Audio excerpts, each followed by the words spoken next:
লাফাই না লাফাই না।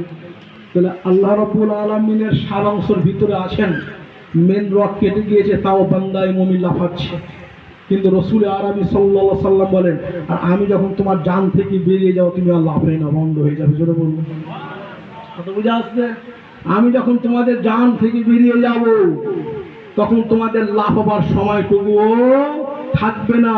আল্লাহ রাব্বুল আলামিন আই লাভ মুহাম্মদ, এটা স্বয়ং পরওয়ারদিগার আলম আরশে মহল্লায় বলছেন নবী আমি তোমাকে প্রকাশ করার জন্য আর আমি প্রকাশ হওয়ার জন্য পয়দা করেছি। জোরে বলুন। তো সেই নবীর প্রতি একবার মহব্বতে দুরূদ পড়বেন না? আল্লাহুম্মা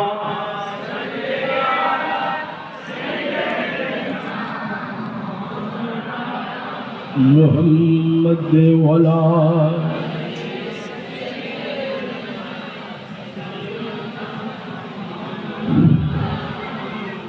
আল্লাহ বললেন মাহবুব তুমি যে বলো আল্লাহ আল্লাহর ইতাআত করে তার সঙ্গে মুহাম্মদের ইতাআত করে, তাই না?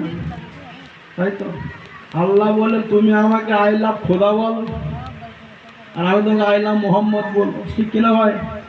সংকীর্ণ সময় তো আই লাভ মোহাম্মদ আজকার কথা। দুনিয়া যখন সৃষ্টি হয়নি, লৌহ কালাম আর ফার জমিন দরিয়া পাহাড় চন্দ্র সূর্য কীট পতঙ্গ তরুলতা তখন কিছুই ছিল না, তখন রব ছিলেন আর রবের সঙ্গে নূরে মোহাম্মদই ছিল। যারা বলবো তাহলে আজকে মোহাম্মদের নাম বন্ধ করতে কেউ পেরেছে? 14 বছর আগে নবী বারজাখে চলে গেছেন, জিন্দা অবস্থায় মদিনার সরজমিনে চলে এসেছে, তাই না? শুয়ে আছেন এখনো মোহাম্মদ আল মোহাম্মদ কাহেনেওয়ালা জিন্দা আছে কি আছে না? বন্ধ করতে পেরেছে? পারবে? পারবে না। বুঝতে পেরেছেন? আল্লাহর হাবিব বলেন আমি যাকে আল্লাহ রাব্বুল আলামিন বলেন ও নূরে সাম্মাকে কেউ বন্ধ করতে পারেনি আর কিয়ামত পর্যন্ত বন্ধ করতে পারবে যে? পারবে? পারবে না। তো আল্লাহ রাব্বুল আলামিন বলেন শোনো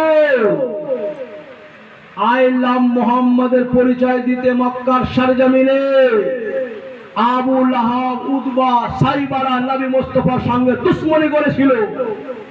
আবু জেহেল বলেছিল মুহাম্মদ আব্দুল্লাহ ইবনে মুহাম্মদ যদি গর্দানকে কেটে নিয়ে আসতে পারো তোমাকে বড় যোদ্ধাগির বলি। জোরে বলুন। নচেত উমারে ফারুক আজম যে রাস্তা দিয়ে চলতেন ওই রাস্তায় শয়তান থাকতো না। কথা বুঝে আসছে? উমারে ফারুক যোদ্ধাগির সিপাহসালার যে রাস্তা দিয়ে অতিক্রম করছেন দেখছে উমারে ফারুক আজম আসছেন, রাস্তা ছেড়ে দিতেন।